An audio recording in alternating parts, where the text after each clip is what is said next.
Hello and welcome to BizRun. This video is the fourth video in a series called Leave and Time Off Management, where we will give you an in-depth view of the module and instruction in BizRun. We encourage you to watch all the videos in order, then go back and rewatch and use as reference the videos that apply to your organization. In the last video, we introduced you to time off accruals, what they are, how they are used and applied to time off types, and a closer look at the rate, hours per year, accrual type in BizRun. If you recall from the last video, the best way to see different time off accrual types is to go to a person's profile, person gear next to their name, personal info, then their time off accrual tab. Then click the Add New button. From here, click on the drop-down for accrual type, then you'll see the different types listed. In this particular video, we're going to focus on the time off accrual type called hours earned per hour worked. The hours earned per hour worked accrual type tends to work best for organizations that have a good amount of hourly employees in their workforce. Let's go through an example of hours earned per hour worked to better understand what it means and how it works. But first, there are a couple of prerequisites and things to keep in mind in order for this accrual type to work for your organization. Timekeeping data is required. Your organization must use the timekeeping module in BizRun and enter hours worked by either the timesheet or time clock method. For more information about timekeeping, please check out our videos on timekeeping. The hours earned per hour worked accrual type will only account for the paid hours worked in the past and present day in order to calculate the hours earned. Finally, standard workweek hours must be entered for all employees prior to running a time off balance report in order for the project time off remaining through the end of the year to be calculated and display accurately. With that, let's take a look at our first example in this fictional company. If we go to Nancy's personal info time off accrual tab, you'll see a couple of accrual entries. The first entry is for an accrual type hours earned per hour worked for the paid time off type effective January 1st, 2021. It has a value or factor of 0.039 hours, which is equivalent to 80 hours per year, based on working 2,080 hours per year. This means that Nancy will accrue 0.039 hours for every 1 hour she works. The hours accrued will be calculated into her day-end balance. The other entry is for an accrual type called balance for the paid time off type effective January 1st, 2021. It has a value of 0 hours. We'll go through the balance accrual type in the next video. In the meantime, just think of it as a starting point, or starting balance, for the year. To help you visualize this, let's take a look at a spreadsheet. Just like the spreadsheet we used in our last video, the first row are column headings that list every single day in 2021. The second row in this case shows how many hours she worked on a particular day. The third row shows how many hours she earned for hours worked on a particular day.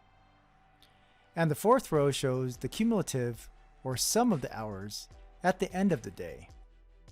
On January 1st, you can see that Nancy didn't work, so she did not accrue or earn any paid time off hours. On January 4th, Nancy worked an 8-hour day, and in turn, she earned 0.308 hours. That's 8 times 0.039 is 0.308 hours. Since she started off with nothing at the beginning of the day, her total at the end of the day was 0.308 hours. On January 5th, Nancy worked another 8-hour day, so she earned another 0.308 hours. And at the end of the day, that was added to the 0.308 hours accrued from the day before. This totaled to a day-end balance of 0.616 hours. So, just like the rate, hours per year accrual type, the hours earned for the day is added to the previous day's cumulative hours or balance. This happens for January 6th, 7th, and 8th, and for any other days Nancy worked. If you recall from the last video, the fictional character Callie was accruing at a rate of 80 hours per year using the rate hours per year accrual type. If we compare these two types of accrual, you will see that using the hours earned per hour worked accrual type, depending on how much she works, Nancy might be accruing time off at a rate, quote unquote, that could be slower and produce a lower day-end balance than using the simple rate, hours per year, accrual type. Comparing Callie's day-end balance on January 16th to Nancy's day-end balance on the same day, Callie has earned almost a half hour more of time off than Nancy did. Remember, Callie was using the rate accrual type, which does not account for how many hours she worked. It simply accrues at a constant amount every single day of a calendar year. To help you further understand and visualize hours earned per hour worked in BizRun, we'll go through another example. This example will show you how a person's cumulative or calculated balance is affected by a change in the hour earned per hour worked factor during a certain time period. Let's go back into BizRun to Sean's profile. When we go to his personal info Time Off Accrual tab, just like Nancy's in the previous example, you will see a few accrual entries. The first one is an accrual entry for paid time off with an hour earned per hour worked factor of 0.039, which again is equivalent to 80 hours per year, effective January 1st, 2021. The other entry is a zero balance entry, and just like Nancy's, is considered the starting point or balance for the year. The third entry is another accrual entry for paid time off with an hours earned per hour worked factor of 0.058 hours.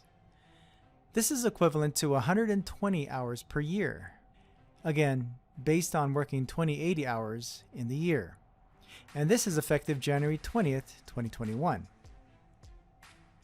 This is considered a rate change that is common for organizations whose time off policy rewards employees of longer tenure to accrue more time off.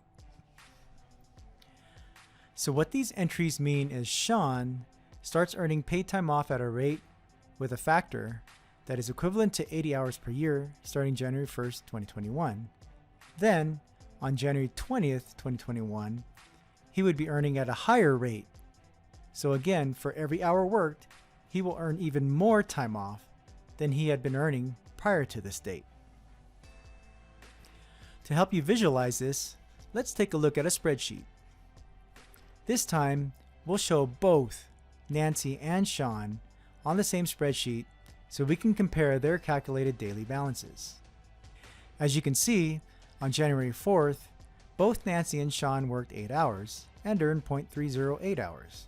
Since they both started off with a zero balance, both of their end of day balance totals were 0.308 hours. Now, if we go over to January 20th to compare their balances, you can see there's a difference between their day end calculated balances. Assuming Nancy and Sean worked the same amount of hours up to this point, Nancy's day end balance was 4.004 hours, while Sean's was 4.16 hours. That's about 10 minutes more time off for Sean.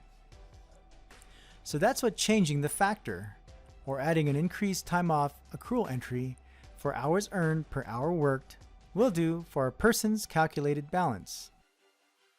Hopefully by now you have gained a better understanding of accruals, and more specifically the hours earned per hour worked time off accrual type in this video, as well as the rate time off accrual type from the previous video, and how they both can be used separately to calculate time off balances in BizRun.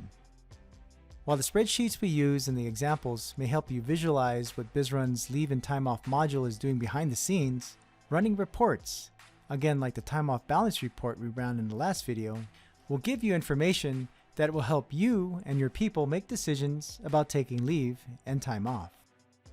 So let's go back into BizRun to run a balance report for Nancy.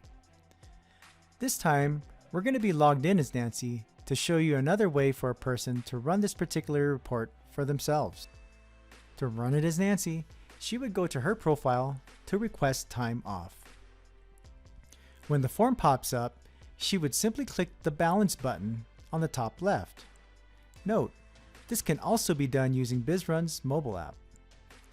Once the button is clicked or tapped, it will run the report for the present day, showing the day-end balance as of today, as well as the projected time off remaining through the end of the current year.